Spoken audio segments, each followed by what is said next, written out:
All right, so now it's recording. All right, cool. Wonderful. This is episode 160 of the Mental Threads podcast. I'm here with Mr. Darrion West, AKA Strange. Yo, what's happening, y'all? What's happening? And just to let you know, it's Strange with the 4 or the 8. I don't say, yeah, where the fuck, you know we from. So Big Charlotte. Yeah, from Charlotte. Yes, most definitely. Now, I was pretty much trying to seek out new interviews for the day and everything, and Mr. West had just kind of hopped on. Mr. like Kanye West. No. But Mr. West really pretty much volunteered to hop on for this episode, which is really, really special. You know, it's like, I didn't know much of anything about him beforehand, but he says he's a poet, correct? Yes, sir. Wonderful. Doing this since, 2018? Oh, really? 2018. So that would make it like, okay, we're in the year 2024. Yeah, so 6 years. Okay, so well over half a decade and everything. Okay, that's wonderful. Just want to check in with you, Mr. West. How long have you been, no, that's not a good way to start off. Where are you from, basically? Yeah. I want to say born and raised in Charlotte, North Carolina. I want to say Big Dorado boy. Y'all know where that's from. West Sugar Creek, North Graham. I want to say Nevin and Gibbon. I want to say, yeah, born and raised up in here in the fall. Okay, Sugar Creek area. So it's like, you know, so that's like where like the Compare Foods is, and then it's like you go to the side, and then there's like a Asian marketplace store. You know what I'm talking about? Like Asian marketplace, yeah. Like right over there is with that old food line that's right down off of North Graham Street, and then North Graham will connect to West Sugar Creek, and there's like a Maria's Grill over there. It's like a couple barbershops, auto parts store, and some other stuff over there too. I'm trying to visualize it because it sounds familiar. Because it's like that's why where all them motels be at, the motel. You know what motels I'm talking about, yeah. That, and it was like, over there. Didn't they just build like a KFC around there like a while ago? All of that because Hidden Valley, I'm about to say that Hidden Valley area that's closer to over there is getting gentrified too. But everywhere is being gentrified. Bro, they throwing apartments everywhere, bro. My grandfather used to stay in Hidden Valley area, and like his brother used to stay in that area too. So I would always like go in and out of that area like all the time and everything. Mm-hmm. Like I think what was it, like Winding Cedar? What was it called? No, something hollow. I'm trying to think of like the apartment complex.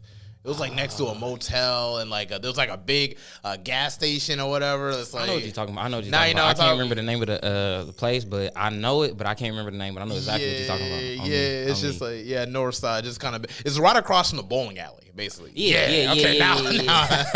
Should have started off with that. Yeah, so like you pretty much lived in north side pretty much throughout your whole life, basically. North side, yes sir. Oh really? And from growing up on north side around the freaking Hidden Valley areas and whatnot, like what are some experiences that you had and everything that you pretty much like core memories for you?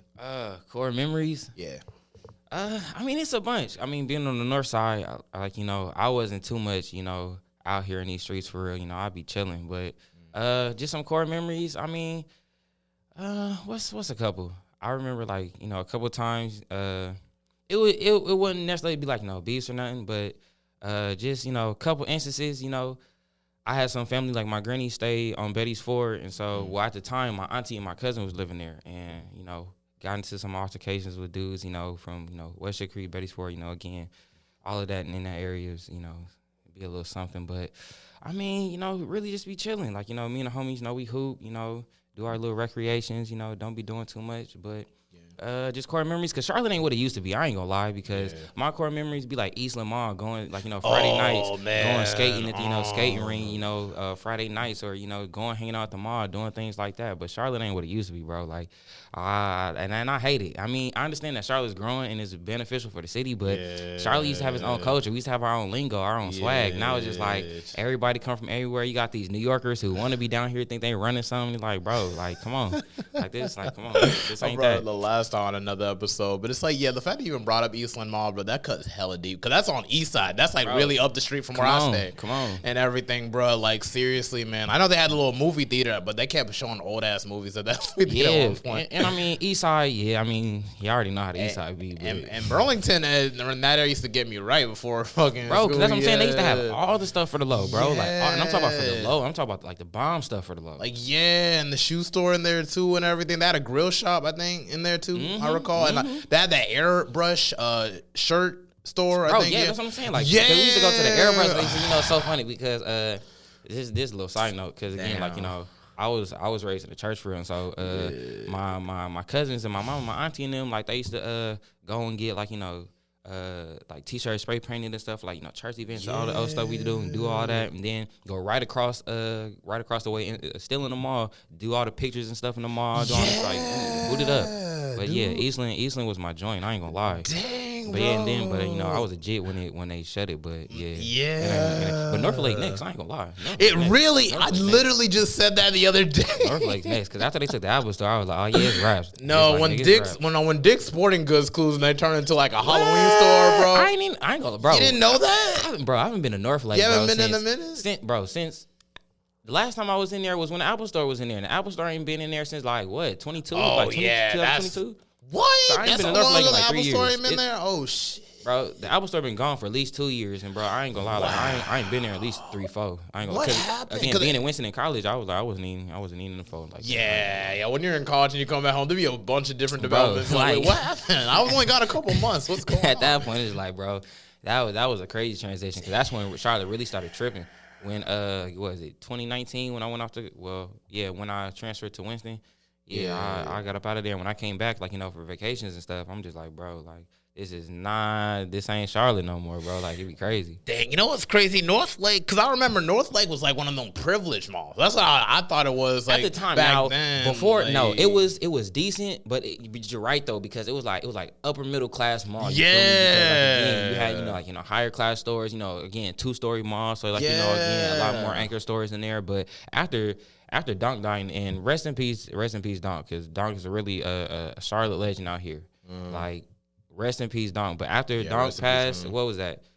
Like 2016, I think, when Donk passed. Well, yeah, after he passed, North Lake wasn't the same after that, because it was just like, nigga, like it's finna be Eastland Junior. Like, it's finna be out of there. Yes, Eastland Junior is definitely a word for North Lake. Cause like one day I just walking to North Lake, you be seeing some of the niggas over there with the whole backwoods shirt and everything, so like Halloween. And that's I'm like, it's time to wrap it up. It's like, dude, come the whole backwoods. Like, I'm talking about sweatsuit, got a little nail in the coffin, like, a little kitty book bag on, like, a little backyardigans book bag with the backwoods fit on. If you see dudes like that posted up outside, and I'm out of here. I was convinced when they shut down Dick's Sporting Goods, because there ain't nobody exercising around the area. Come on. And then they turn into a Halloween store, bro, like the seasonal Halloween store that be gone, bro.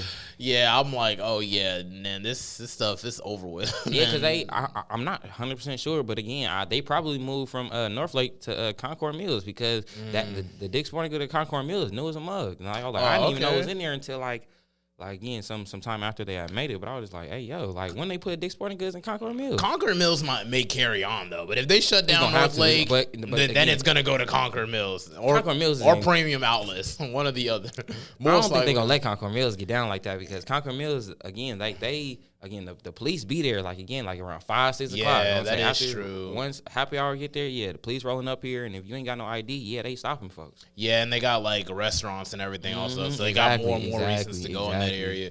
But dang, and bro, it's Concord. Once you get to, I'll say, and that's again borderline between Charlotte and Concord. Concord, they ain't going for that. Like, the state troopers, sheriffs, all that in Concord is not going. Like, they hold it down right there, man. It's just sad, because you think about Eastland, bro. When I was a kid, I really thought I was gonna end up working at Eastland, bro. Cause I'm like, how could I miss this place, bro? Because like, it was popping. Like, I thought like Eastland Mall, like same sentiment. Like, when I got older, I was like, man, Eastland Mall is definitely gonna be one of them joints where I get older. Because again, I would see like my older cousins, like, whenever my older brother would come out here, and visit. Like, when we was at Eastland Mall, like, I'm telling you, like, I thought it was the greatest thing ever. No, seriously. I would have worked at the shoe store or the airbrush. There's just so many places. Anywhere. Even the Chinese, the Chinese food was good, too. That orange chicken used to kick. It used to hit so bad. Because, like, again, it was just, like, it was damn near, like, the epicenter almost. Like, everything was going on at Eastland Mall at the time. Like, which back was in the a early good 2000s. thing and a bad thing, because everybody started getting into fights over there and everything. One of my next door neighbor explained to me that there was actually a rape that happened over there. Sheesh. Yeah, so it was like, it was really, really bad. It was like not good at all, man. And it was just like, a lot of like, immigrants that are moving in the area. My parents are immigrants moving in the area. mean? But they weren't doing anything crazy. But it's at the same time, it's like, not trying to say all immigrants or anything, but it just became less like attractive to people who actually had money to invest into it. So it's like over time it just shut down, and it's really sad because it was a really beautiful mall, man. It's just like, you know, the Dillers and everything like that. How it all, you know, the little brown stained glass and everything with the Dillers. Like, yeah, you know, you thought they got Sears and everything. The big old Eastland sun. I'm about to say the sun sets on the east and the foe. Yes, which is now iconic for East Side and everything. But it's just like, we could go on about, I don't want to like take up the whole thing and everything, but back on to you and everything, to education. And I know you say you went to Winston-Salem with my cousin, for sure. Yes, sir. I want to say, shout out to Winston. I'm going to say I love the school, the city. But the school, for sure. I want to say I love Winston-Salem State, everything about it, you know, the student body, to, you know, the professors, you know, everybody that, you know, helped shape and mold me, especially, like, you know, into my craft, because, you know, I went and I majored in English. So because originally I was a journalism major, because, you know, I got there, again, the whole point of going to school was, again, centered around writing and stuff. And so when I got there, I was like, journalism, that kind of thing. I guess I was messing with it. Took some journalism classes, and I actually this is how I ended up getting into, like, deeper into my writing, because I got there and I was taking African American Women's Studies class, because I got that class because I wanted to meet girls. So they got an African American Women's study class. Yeah, I thought it meant like African American history or something. They just like strictly. I mean, it was specifically. I mean, I'll get like they had a club or something like all that. Like, yeah, because that kind of specific. That's all I was saying. But like, but specifically at a HBCU in this. Okay, well, again, I'm about to transition into it. But yeah, I was in African American Women's Studies to you know to meet the shawties. And not a bad professor, point. Come on. And mind you, I was like, it was me, and surprisingly, it was this white dude that was in the class. But I think he was like an athlete. I think he was like a golf athlete or something. Oh, yeah. So it was me, him, and then the rest of the class was just straight women. But the professor for that class, shout out to Dr. Walker. She she still is the head of the English department in Winston. So I ended up getting cool with her, just being in her class. And she was like, you know, what do you want to do? Like, what you majoring? And I was like, I'm in journalism. She was like, what do you want to do? And I was like, I really just want to write. She was like, if you want to become a better writer, come hop over in the English department. And I ended up at the end of that semester, I ended up switching over to English, and, you know, and it was, you know, history, as they say. You know, it was the best thing I could have did. I ain't gonna lie. And you pretty much feel like you're pretty much in your right space when you're in the English department as opposed to the journalism department? Man, like it was literally like night and day, because journalism, my biggest thing was, because, you know, I had you know, internships and things, you know, I had, like, you know, focusing on journalism while I was a little bit there, but I just didn't like that especially when you work for certain people and you have to push their agenda. And I ain't the type of dude to where if I don't agree with what you talking about, then my writing's gonna be poor, because like I'm gonna give you the bare minimum, because like if I can't support it, it's like, bro, nah, get this somebody else. So with that whole thing, especially like, you know, one, being in the South, again, doing journalism out here is just like I can't push these agendas, especially when it comes to, like, you know, politics, you know, getting in journalism, there's a lot of politics, things like that. And again, going to a HBCU, I'm an Afro pessimist, and that's a conversation for another time, but it's just, you know, I couldn't put certain agendas. So it's like, if I'm gonna do something with writing, it's gonna be something, you know, that again I'm a step behind, because that's the way I'm gonna be able to, again, put, you know, real energy, put real effort and, you know, heart into it. So sure. And there's nothing wrong with choosing authenticity over because I'm kind of caught up in that right now too, because I got this job at like this like financial company, bro, but it's like I'm more like business developmental or marketing or planning. Like, you know, like just like you see this podcast, like just putting the logo on this, like I'll do what I can to make things come to fruition, or set up like a meeting presentation. That's my shit. But it's like, you know, they got me on the phones like trying to configure like issues with the financial advisors, have problems, and like I have to look through different forms and everything. I got, you didn't sign here, I got to check that. You know, I just call into level 2 and I just let them kind of show me what it is. Not because I don't want to do the work, because I'm more practical. Like I'm like hands-on when it comes to stuff like that, you know, and also finding my own solution. Exactly. But where it's just like, you know, it's just, if something doesn't feel right within your system, it's nothing wrong with making a change. Like when I first went into college at CBCC, like my mom's like convinced me to just go with like, you know, pharmacy, because it'll make good money. And it's just like, you can't like, okay, it'll make good money, or like, that's not gonna, I'm a bullshit, you feel me? Yeah, like, you're gonna bullshit. I mean, I don't even like this shit for real. It's not even like liking, I just wasn't even prepared, bro. Like college chemistry and high school chemistry, I was going to, like, my teacher got sick and she didn't even finish the whole semester. So it's like, you know, they kind of got like a substitute, and although she did all right, it's like I didn't get nothing from that class. I don't even know how I passed. And it's just like in this chemistry fake it class, till you make it. I didn't know you couldn't do that in college.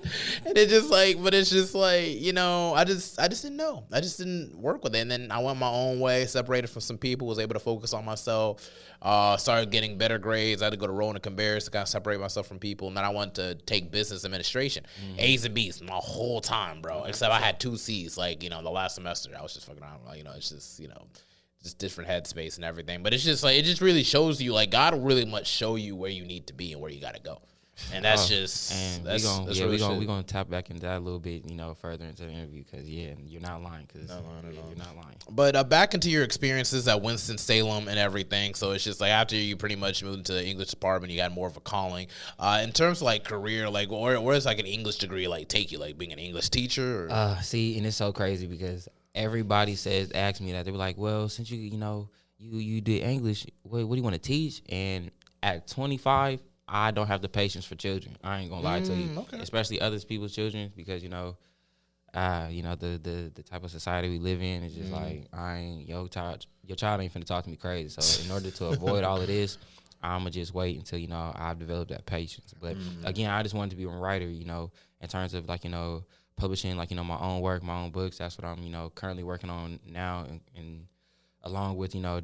Continuing my performances and things like that. I'm working on finishing my manuscript so I can, you know, present it to be published, you know, things like that. Because I have been considering self-publishing because I do have some colleagues and other folks that I know who gone the self-publishing route, things like that. But it's just like I want to, you know, have the backing of a company, you know, help promote and things like that type of thing. But we'll see because it's really gonna come down to you know what them dollars talking about. So.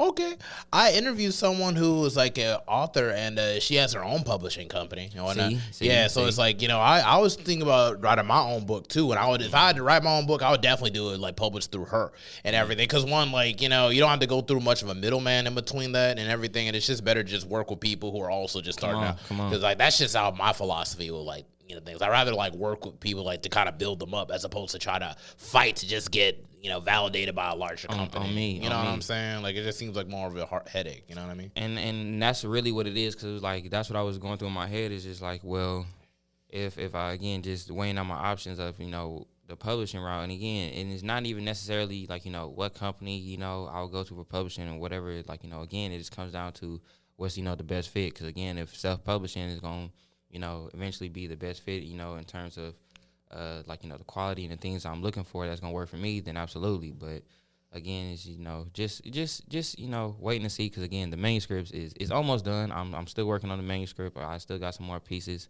that, you know, I'm working on because, you know, writing is a process. Writing is not easy. It is not easy. It's very tedious, especially when you're a perfectionist like me, and it's just, like, it's hard to really elucidate what you're trying to say when you want to make it profound yet simple enough to where you know it's easy to digest. You feel me? Yeah, like I wanted to make you think and really like critically analyze it, but at the same time easy to digest where it still makes sense type thing. So with all of that process, you know, writing can be very tedious and very difficult sometimes. But you know we getting there. Yeah, no, I can relate. Like I write poetry as well, in the form of like rap poetry type. Like I've been doing that since I was like in middle school. I was in middle school. Mm-hmm. My last year in middle school, 8th grade, yeah.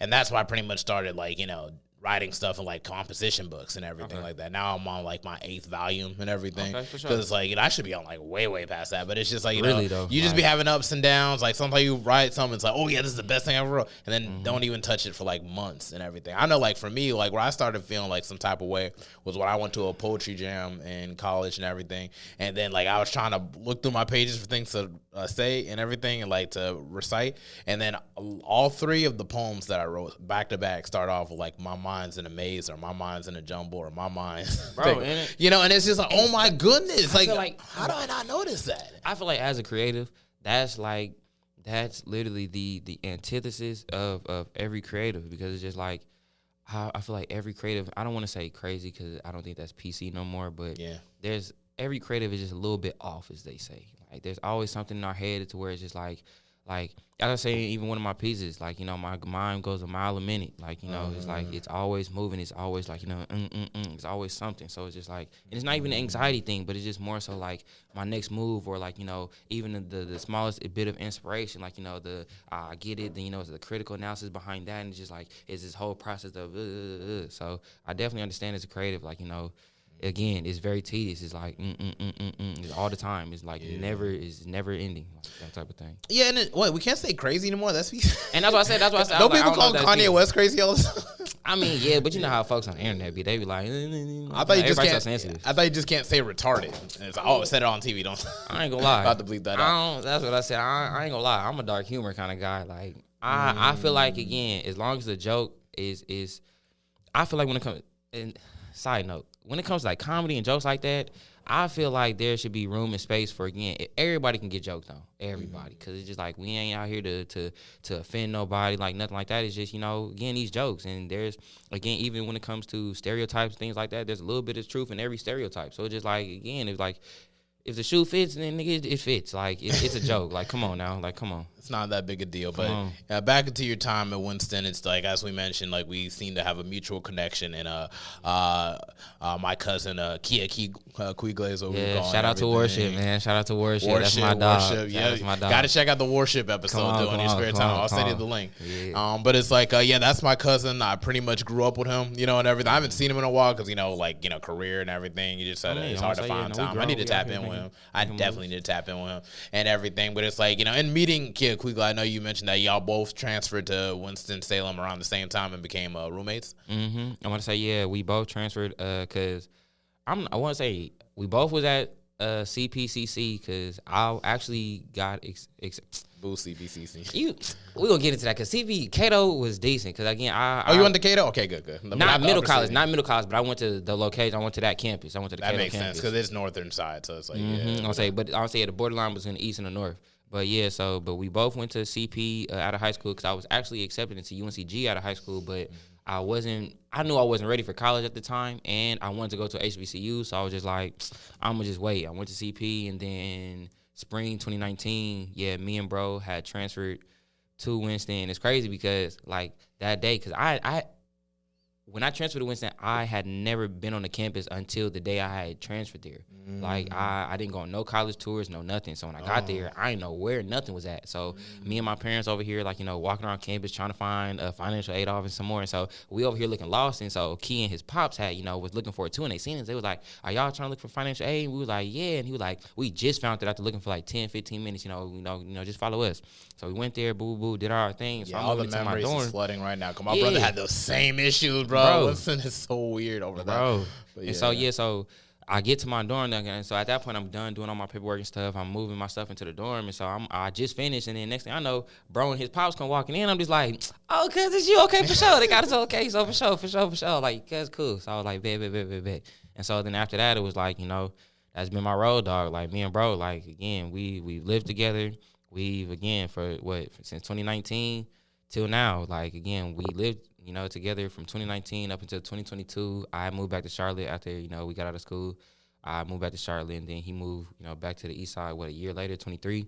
And so, but yeah, like, I'm gonna say, worshiping my dog, like, some stories. I want to say some stuff I can't say on here. No, but okay. Like, you can keep it as PG as you want. Come on, it's all up to you. It's all up to you. But shout out to my dog. He know what it is. But generally, it was pretty much positive and everything. I just pretty much, dude. The relationship with your roommates is so dope, bro. Especially like my first roommate was a guy named Tyrese and everything, bro. And I wasn't even too keen on trying to move in with like a bunch of like random people. But over time, it's just like everybody on my floor at my dormitory, bro. Like, we was all just cool, bro. Like, my dormitory was called Baines Hall, so we would refer to each other like Big Baines and everything. So it's just like, you know, the cool thing about like HBCU dormitories, for people who don't know, bro, everybody is like there. You need somebody to cut your hair, they're there. You need a plug, they're there. Everybody is there, bro. I had a tattoo artist in my dorm because when me and Keith first transferred to Winston, we stayed in Wilson Hall, but we called it Wilson Penitentiary because if anybody had been in Wilson Hall, you know what Wilson Hall looks like. In the inside, it looks like jail. Damn, really? Well, I mean, it's not as bad as jail, but when you consider all the factors of, you know, what was going on inside of the dorm, Wilson Penitentiary. That's all I'm gonna say. Damn, what, people are shaking people, or what's going on? I mean, not even that, but it was just like it was. I'm like, okay, so we come in the room like late night, like I'm talking about like dudes over here. It was funny because I'm talking about dudes over here in the laundry room scrapping over laundry. I'm talking about like this is our first week. Really? I'm talking about first week I'm in here. I'm brand new, still don't even know nobody for real. Dang. Like I'm talking about dudes getting kicked out, fighting in the laundry room over laundry soap. Folks over here getting caught doing all kind of drugs in the dorm, like, some other, like, stuff I again, that's, I can't say on camera, but some, a whole bunch of crazy stuff. But again, it was just like, from the contraband folks had in there to, to the activities that was going on. But it was college though. So it's just like, I understand, it's in the line with, what goes on, but just, the building alone, Wilson Penitentiary. But again, but we was in there rocking though. We was in there rocking. I loved it. Was your dormitory co-ed?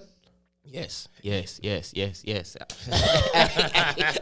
and I would say this. All your camera. It's the greatest thing ever. Worship no, because I'm talking about some of your favorite rappers. Shawty went to Winston. Like some famous rappers. Shawty's went to Winston. I'm talking about was like right there, right next. And I didn't at the time they wasn't. Shawty wasn't as popping, but later on. But yeah, like in Worship, no, like. Definitely some fine women was in Winston. That's another thing that I appreciate about. Oh my goodness, bro! Yes. That was literally the reason why I went to Winston because, well, not the reason. It was a part of it because again, Winston is like the ratio of men and women in Winston is like literally like, bro, no joke. At the time we was going there, it was like 12, 13 to 1. Like 12, 13 to bro, 1. like they was outnumbering us crazy, bro. And that's what it was like. It was just like going out on campus. Like, and I ain't gonna lie, I'm introverted, but I can be extroverted. But it's just like I like the people watch. So I wouldn't, again, with me being, a writer, and a reader, I sit in the library, it was a big ass window, second floor of the library, and I sit there read my book and just, it was right by the clock tower, and I would just, people watch as I do. And like, bro, I would just love, like, just all the black women I was there, them beautiful black women, like on a nice, like what, bro, in the breezeway on a nice sunny day. So nice. At Central, I think Central was like, I think we made up like 16%, and everything was like 80-some%. And that's like, keep in mind, it's 16%, so you gotta only count the men who actually like women though, and discount the ones that don't. Bro, that's a whole other thing. Now, when you consider that, then at Winston it might have been like 20 to 1, bro. Yeah, I'm telling you, like considering like 10%, man. Considering like the LGBTQ community, like that was there at Winston. When you really consider that, like the ratio of like the men and women was like 20 to 1. Like that's what I'm saying. It was like bro, the women are so beautiful at Winston, bro. Like shout out to the Winston women. And it's just I don't be understand how people even get in a fight at these HBCU, bro. More women for us to go around, pride, bro. Ignorance and pride, bro. Folks, I want to say, folks get around some beautiful women, and I want to say you got licking their system. I want to say maybe a little bit of drugs or something, and then you start acting crazy, bro. Just like, bro, there's too many women out here, like, and that's bro. Like I remember one of the best block parties we done had at Winston got shot up because niggas was trying to flex their nuts in front of the shawties, bro. Yeah, bro, it was the worst thing ever. It's just like, bro, getting I hate girls, that. Like, bro, y'all scaring the shawties, bro. Like, all these women out here having a good time, they good, everybody partying, like, and y'all over here trying to mess it up, trying to be big dog. Like, come on, bro. Right, you're scaring the shawties. Let me just speak to the audience right now, okay? Because y'all niggas don't like to study in high school, and that's fine. If you want to go to like college and everything, go to community college, get your shit together, and go to an HBCU, bro. You are missing out, bro. Stay out of jail. Go to college, bro. Like it's 80% woman right there, bro. You can't lose. You really can't. Fried chicken Wednesdays, can't lose. Block parties, all types of kickbacks. You can't lose, bro. And I'm talking about like any regular night. Like anybody could be having a little kickback in their dorm or anything. Yes. Like I ain't gonna lie. Like some of my tattoos, I don't say I had some, some homegirls that was major, like art majors. Like I don't know what their concentration was, but like some type of art majors, that want to be tattoo artists.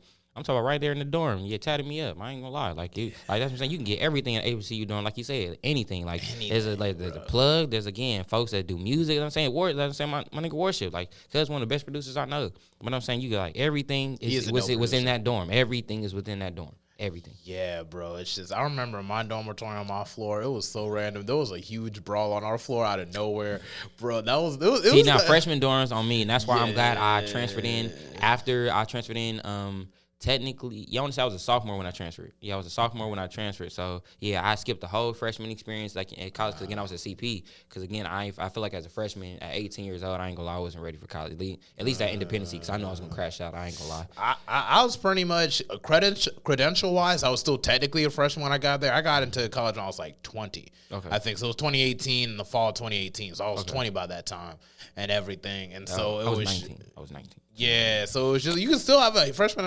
experience or whatever. It don't make this happen. As long as you're at HBCU, you're gonna have like an experience, bro. Like you're gonna have a good time. And even when you want to take a break or whatever and chill, the parties will always be there. You want to focus on study, the parties will always be there. The woman will always be there. So it's just it's always like, sorry, I'm just thinking because I want to go back to school so bad. I want to go to get my MBA. I want to go to Howard University, bro. That's where it's gonna be. I don't know if I would go back. Well, I'm talking about in terms of like, grad school or, I might like, in my later years, I might, pursue another degree because I do like, ethics, psychology, philosophy, that type of thing. Like, I read up and, study that kind of thing a lot. So if I were, it would be something along those lines, but I ain't gonna lie right now. I can't do school. Yeah, whatever you feel like you want to do. For me, it's just like the next couple of months, I want to be able to take the GRE so I can be able to go. My grades are pretty good, so GPA-wise is nothing. My transfer will be it's nothing. It's really just doing that GRE and just pretty much just see if I can be able to get financial aid. I'm 26 now, so it's just like I probably get a whole lot more financial aid now. You feel me? Yeah, so it's just like, and my father staying in Arlington, Virginia. He used to work for Howard University, so he wouldn't even be too far. I already lived in the area to get like to do my internship and everything. And I love the DMV area, so it's like it's just stuff like that. But we can talk about that for like the whole time. Let's just get back to you and focus on you though, because these HBCU talk. It's like it's good. But let's just get back to you and everything.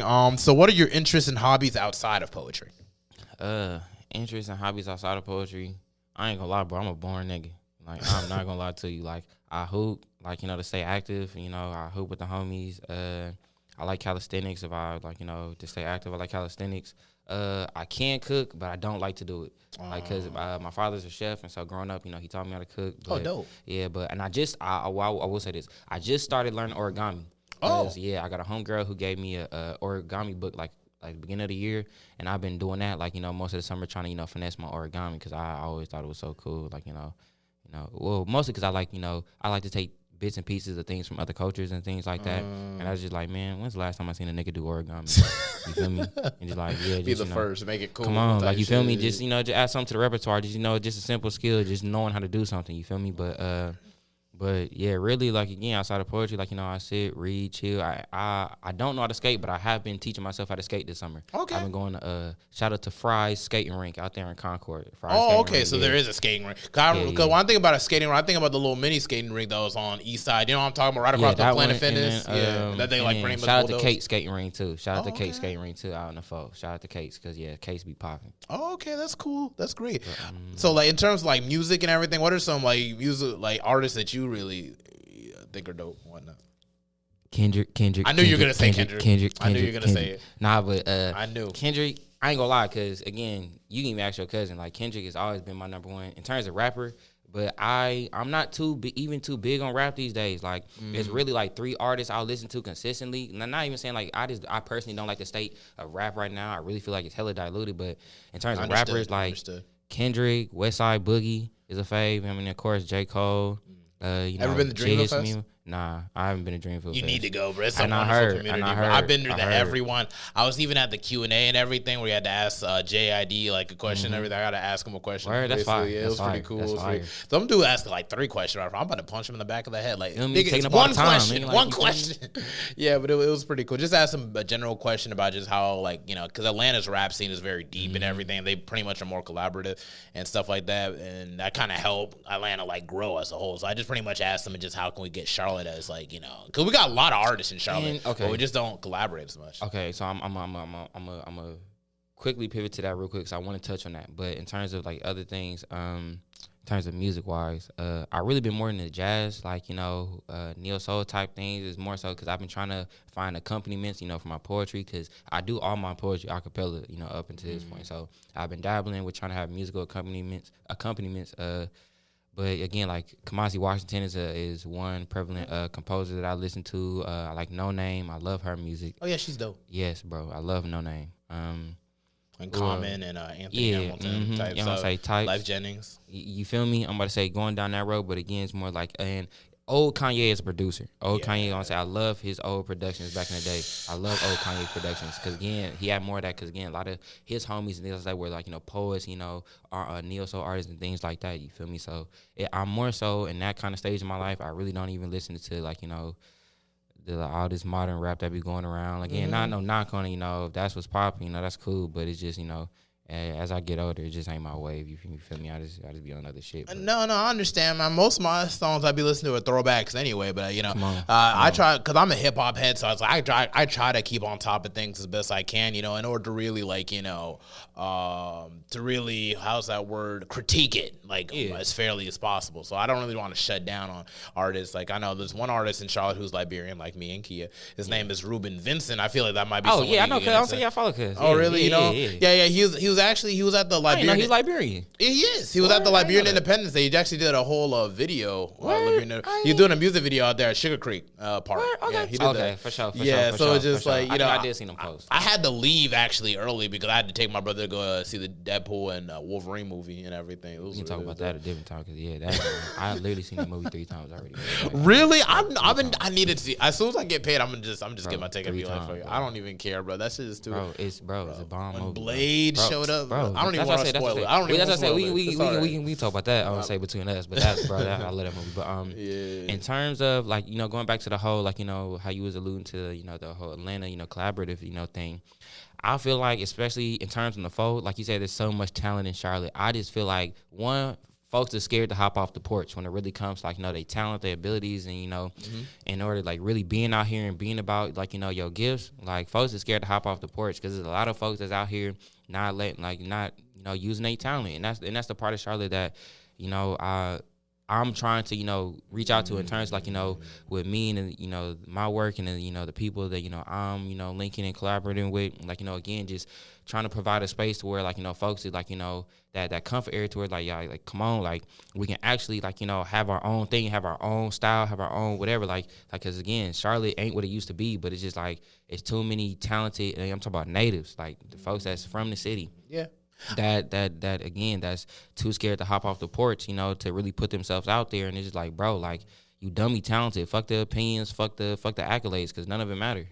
Just go out here and do your thing, because it's a yearning. Even consistently, because I started performing because I started writing. Well, really, I had been writing since I was a jit.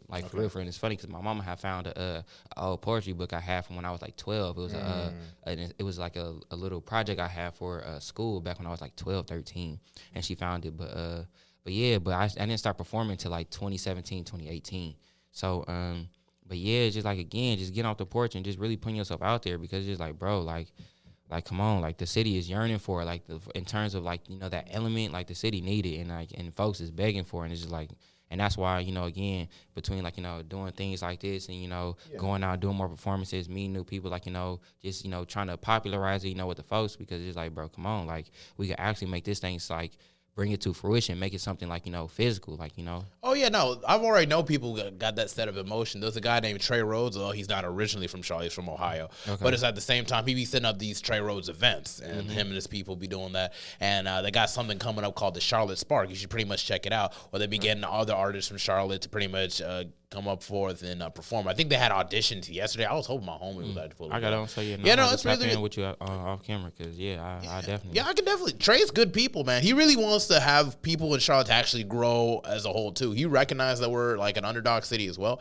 And I had him on the podcast as well. You should check out his podcast episode to kind of get a feel of what his personality is and everything. But I could definitely send you his info and stuff like that. They got the whole Charlotte Spark event coming in September. So it's really right around the corner and everything. I could send you all the information that you could just kind of get a ticket, pull up, and just see what's up. He be getting vendors and everything and all types of stuff. He be really going out of his way to make these events happen.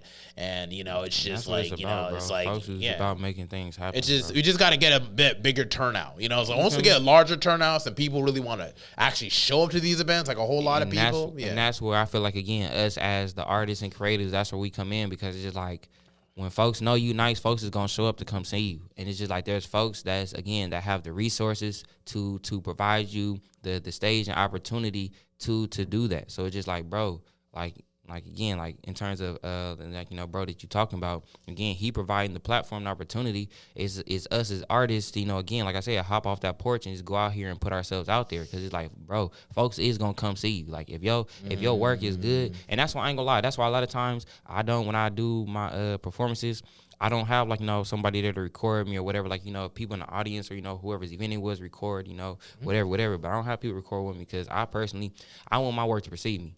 I wanted to go off word of mouth, like, yeah, like as I do event, like, you know, whoever, like, you know, event coordinators, like, oh, like, you know, a lot of people, like, you know, they refer people, and then, you know, the people come hit me. But it's just like, again, to the point of, like, you know, again, putting yourself out there and making shit happen, because it's like, bro, if you nice and if your work can precede you, again, folks is gonna come see you. Like, folks is gonna come see you. And I feel like a lot of things are changing in Charlotte for the better. I know maybe probably more used to like the old times, East and all, but it's like, you know, the city growing as it is, we're a much larger populated city than Atlanta, and a lot of people don't realize that.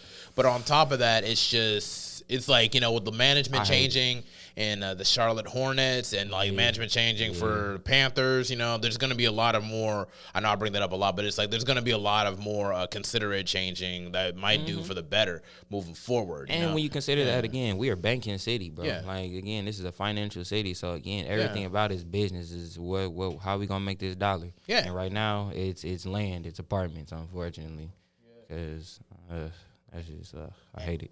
And you got to keep in mind, though, too, it's just like, you know, Charlotte Hornets, like that, even that logo, it's still iconic to this day, to the point where they even came back and people would still, like, you know. Yeah, from like, in terms like merch, swag, apparel, and all that stuff. Yeah, like, them teal colors, they stick with people. And it's like there's history behind it. I think about during, like one of the early wars or whatever, like the way we were keeping, I think the Royals or something, like it was like a hornet's nest, and that connects to history. I don't know where the Panthers come from. I ain't never seen a Black Panther. I'm about to say, Hornet's Nest Park. I'll say, I love Hornet's Nest Park. I want to say I was there all the time growing up as a kid. Yeah. Oh, yeah, for sure. Yeah. So it's just like we still got like that flavor for sure. It's just really just manifesting a couple more faces outside of the baby and everything. You know, and it's just like I feel like I feel like we could still do that for sure. It's like I didn't even realize that Jodeci was actually from Charlotte and everything. Yeah, I'm gonna say Loot West, Jodeci. Shout out to Fetty P. Yeah, I want to say Fetty P is definitely hold it down in terms of like, you know, more contemporary, like, you know, popular artists.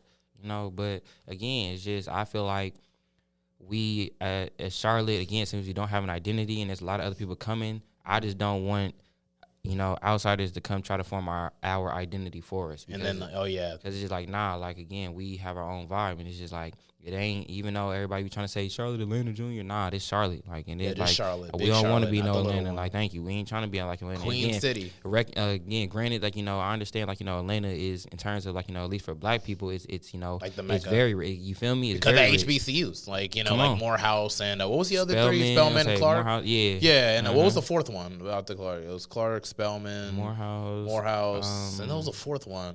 Howard? No, Howard is in D.C. Howard's in D.C. Pretty close though, but it's because it's Chocolate City.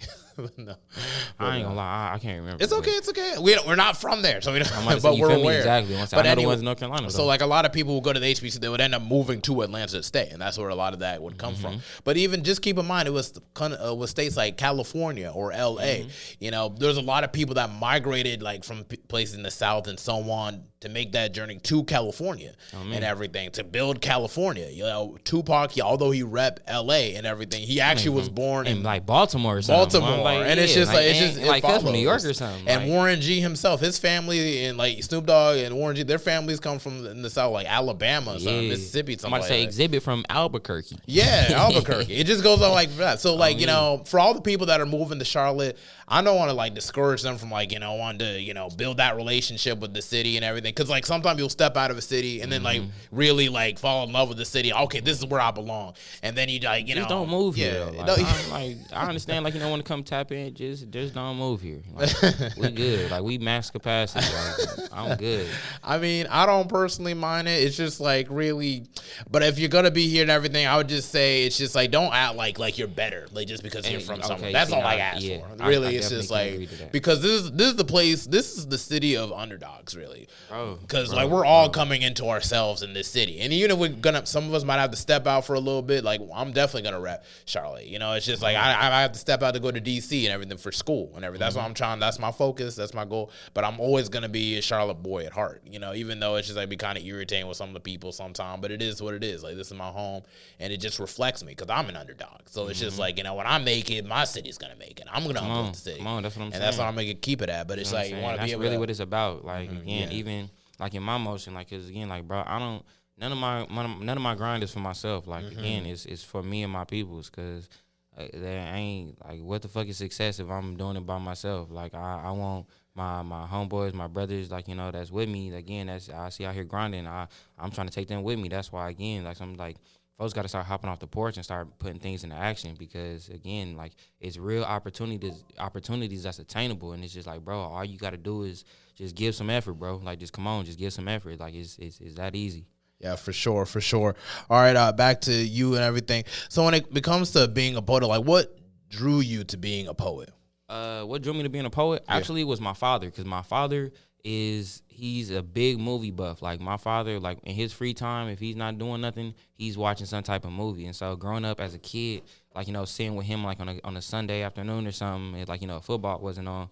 Like he'd be watching a movie and I would just fall in love with like dialogue, linguistic, that type of thing. I fell in love with like, you know, words, how people portrayed their words and how, you know, those type of words inflicted upon other people, how it made them feel, you know, that type of thing. So when I just be sitting watching movies, my father would be like, dang, I love the way he said that. And again, the effect it had on others. So just like, man, I want to know how to do that. And so like, you know, between that and then my father's a orator. So, you know, my father, you know, growing up watching him, you know, speak in front of people, you know, that's what, you know, what got me, you know, comfortable. Cause like, shit, if my daddy can do it, shit, that's my big homie, I can do it. Yeah. So shout out to my pops, you know, he again, subliminally, cause again, the whole, movie thing, that was just him. But again, me just, you know, being around him, it's just like, again, watching these movies, you know, all the time, it's like, bro, like I love the way these people talk. Like, again, the linguistic, like, you know, the dialogue, like it was amazing to me. So, after that, you know, I just got into reading because again, my father's a big reader. You know, he reads all like probably more than I do. I want to say he a big reader. I want to say along with my older sister. So again, with reading, you know, getting good, you know, getting very fond of books and things like that. Again, a lot of. And I feel like books is better than movies. I ain't gonna lie to you, bro. Because being submerged in a good book, bro, it's like the movie in my head. Like, I ain't gotta watch it. Like, I can see it. Takes like, over like, and yeah, everything. like, I'm there. I can see it. You can cast whoever you want, bro, like, even if they don't even exist. Like even based off, like, you know, the descriptions of the characters, like, again, I can relate it to, like, real life people to make it more intimate to me. Like, okay, like, that's how, like, you know, again, I relate to, you know, certain different things and all of that. But, yeah, just really derived from movies and, you know, understanding linguistics, you know, and then words and things like that, bro. So yeah, that's where my love of, like, you know, poetry and things came from. And I'm gonna say, shout out to Spoken Reasons. Mm-hmm. Spoken Reasons is the reason I became a poet. I wanna say I got his logo, Faith, Consistency, Hard Work, FCHW. Oh, okay. I wanna say, yeah, because he was the first person I seen that made poetry look cool. Especially because, you know, if anybody knows Spoken Reasons, his old YouTube videos, them things was fire. Like, it was dummy hilarious. But again, his, you know, main point was, again, spoken words, spoken reasons. So it's just like, based off of that, you know, watching his videos, it was like, bro, like, he, again, to me, he made poetry look cool. Like, it wasn't just like, you know, some, like, you know, roses red, violets blue, like, you know, basic, like, but he made it, like, you know, like, he made it jump out to me. So, like, yeah, shout out to Spoken Reasons, because Spoken Reasons is, like, 70% of the reason why I made it, like, you know, a point of emphasis to, you know, want to be a poet. So yeah, shout out to him. Okay, wonderful. And what are some usual topics and subject matters you discuss in your poetry? Really, you know, basic, like, you know, poetic topics, like, you know, love. I'm big on self-reflection. So a lot of my work, you know, is based off of, like, you know, my critical analysis of, you know, society, the world that, you know, that I observe, the world that, you know, we all observe, you know, whether it be like social media, you know, relationships, things like that. So really, a lot of my work is, you know, again, self-reflective. I like to do a little bit of, like, poetic short story type things to where, again, it's like not necessarily stories are based off, like, you know, my life, but again, those around me, people who I feel like lives are very, like, you know, profound, you know, like just their story type of thing, take bits and pieces of that, you know, and, you know, write about it from, you know, maybe their point of view or, you know, how I, you know, view it from the outside looking in type thing. But yeah, you know, well, again, love or the lack, you know, or lack thereof, you know, things like that. All right, I feel that. What are some things about being a poet that you enjoy, like memories and events, stuff like that? The best thing, okay, so my favorite thing about being a poet is the captivation of an audience. Like, when when you just, again, when I'm out there performing and I'm out there again as I'm doing my thing, looking out into the crowd, and I see that every single person is looking at me, holding on to every word I'm saying. And it's just like, and then again, they're really, immersed and like really locked in. It's like, that's what I do it for. Like, I do it like for that, because it's an adrenaline rush. It's like, bro, like, this is like, again, that's what I live for. It's like, it's the best feeling ever, because it's like, bro, like, that's how I know. Because again, that's all the validation I need. When again I walk into a room and everybody is, again, they locked in. It's just like, and I know that they feeling like the emotion and the purpose behind what I'm saying. That's all the validation I need. Like that's what gets me going. That's what helps me to stay encouraged. Stay diligent in my craft, because it's just like, bro, like that right there is I can't even explain it, bro. It's like the best feeling ever, being able to captivate a room with people, especially like folks, again, like.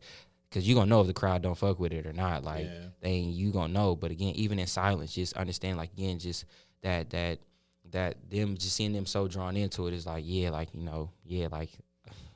can't even explain it, bro. It's like the best feeling ever. I really can't. Yeah, for sure. And are there any, like, memories attached to, like, poetry, or, like, you being a poet that you can, like, recall for us? Like, maybe events? Like, maybe you probably had a poetry slam or whatever?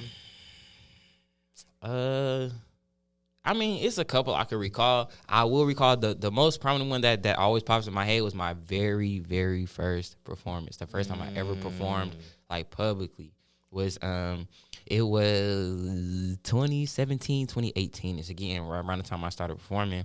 And I don't know if it was this restaurant that just opened up over there off of North Tryon University area, where the cookout is and all that stuff over there.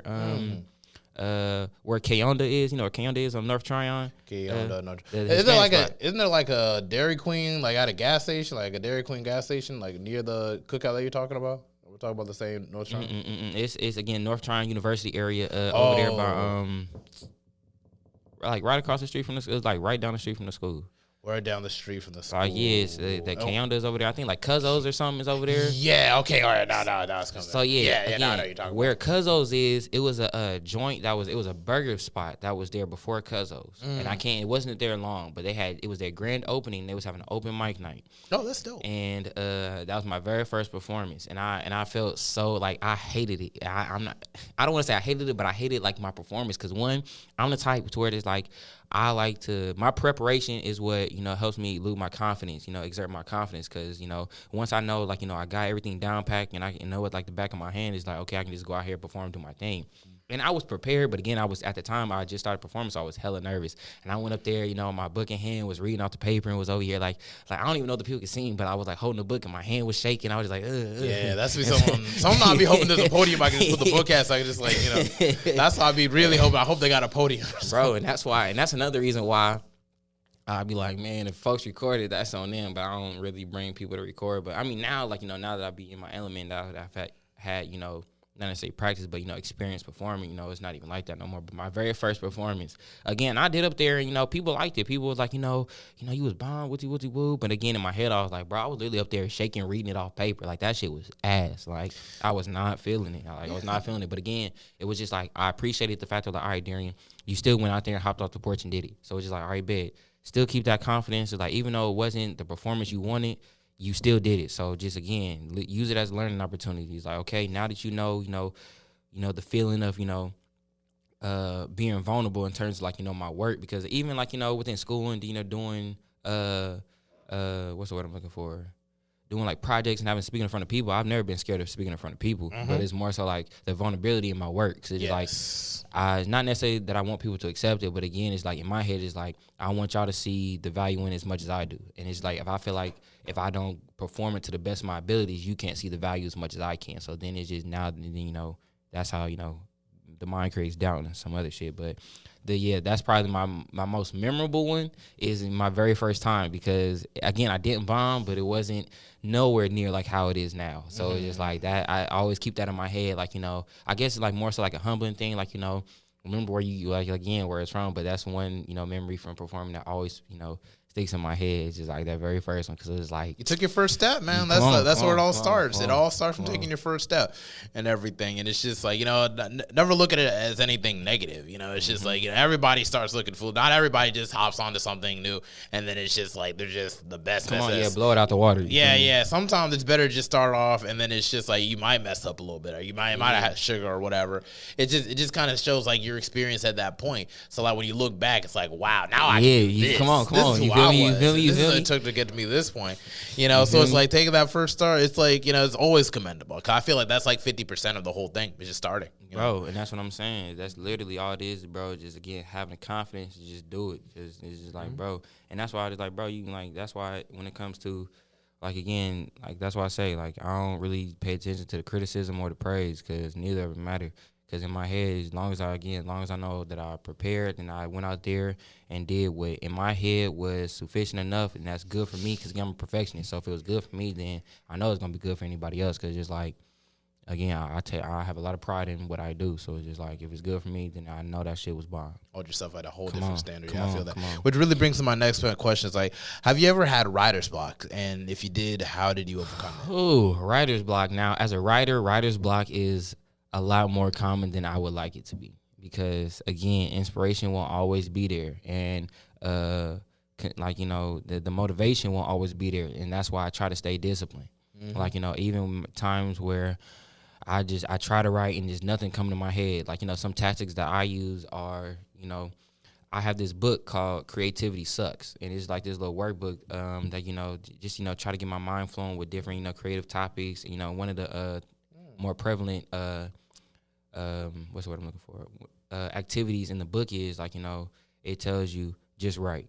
And that's literally the title of it, just write. And it's just like, I just start off, and whatever's in my head, even if it don't make no type of sense, I'm literally at one point start off, I'm just writing words, and eventually it just snowballs into, okay, then, because something, one of the words that I'm writing just randomly might spark something. It's like, that word might remind me of this. So now I just like, okay, now I'm picking up a flow of like, different cadence, different rhyme schemes, different things like that. And so, but yeah, writer's block, oh my God, like, that's why I do appreciate the times where I do have, like, in times like this, like, because right now I've been, in terms like the past like couple weeks, I've been in a bomb space in terms of writing and creative thinking and things like that. So I try to take full advantage of those opportunities, because I know there's gonna be an extended period of time to where that writer's block is going to be extensive. So it's just like, just putting myself in the best position to where, to weather the storm. Because again, them lows is going to come regardless. Them lows is going to come, but just put myself in a position to where it's just like, all right, you don't know what in the world you're going to write about, don't have no inspiration, but again, still have a basis of, again, core, topics that I like to write about, even like, trying to challenge myself. And that's why I feel like a lot of the writer's block comes to where I'm in this place where I'm stagnant, where I'm not challenging myself, to where it's just like, okay, it's starting to feel too repetitive to, other work I've done, this, that, this, that, and the third. It's like, nah, challenge yourself doing this. That's why, again, like I, mentioned earlier, trying to, incorporate, musical accompaniments into my work and things like that. So, just, trying to, again, just pushing the envelope of, again, not staying stagnant in my work, always, challenging myself to, do different things, be better, that type of thing. But yeah, writer's block is, good Lord. Yeah, no, seriously. The crazy thing about writer's block is that, like, you be thinking you have nothing to come up until you put that pen to paper. It's like, oh, wait, there's something right there. And then I feel like what really helps is just kind of setting up a schedule for yourself, maybe a time a day, maybe like right before bed, possibly, or maybe like right after work, or something like that. If you just schedule a certain time, then it's like you could at least set up like moments to like attempt to like write something. And if there's nothing like conflicting with that time, then you can probably take that opportunity to just, just do something, because somebody just starts from just starting something. But it's like, yeah, that's very, very good advice in regards to like overcoming writer's block. Do you happen to have any poetry on you right now that you could be able to showcase before we go off? Oh, yeah. I want to say, I'll showcase one of my more popular ones. All right, cool, nice. You got the floor. All right, for sure. The name of this one is called Philoskepsy. It's Greek for the love of thought. I often wonder what's in the minds of others, the thoughts that wrap our minds like covers and consumes us until it smothers. But what is your thinking process? Mine goes a mile a minute with too much depth in it. I take the words that never quit because they are persistent, and piece by piece they build until my mind runneth over. They assemble together and they charge at you like they're playing Red Rover. They're impactful. You feel it when it crosses your mind. It's the thoughts that seem to exceed the time and understanding, but it's built within the core. The thrill of always wanting to know more and more. But what is it about the mind that makes it so vast and complex? Sometimes our thoughts fuck us over like the defects of that cheap latex, all because we wanted to get inside her box and deliver our package like it's FedEx, but shit, we ain't no mailman. We live inside a whirlwind of a whirlwind. Thinking for yourself is a rarity. Sometimes I stand back and I examine the lives that we live just to see that there is no clarity. We live inside a parody that seemingly impairs me because we all take the jokes and miss the hoax of whatever truths are being told by random folks. So I guess ignorance truly is bliss.